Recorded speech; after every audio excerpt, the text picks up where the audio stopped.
Reperi nga Kosova Besart Kelmendi është arrestuar këtë të mërkurë në Prishtinë, në ndyshimet se qarkullonte me armë pa leje.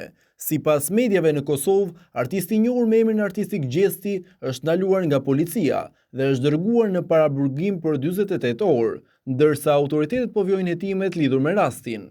Reperi, i cili është bërë shumë i njohur për publikun shqiptar edhe pas pjesëmarrjes dhe fitores në edicionin e 4 të Big Brother VIP Albania, ka qenë shpesh në qendër të vëmendjes së mediave dhe rrjeteve sociale.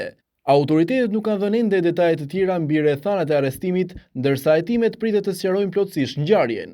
Ndërkohë, sipas ligjit, çdo person konsiderohet i pafajshëm deri në një vendim përfundimtar të gjykatës.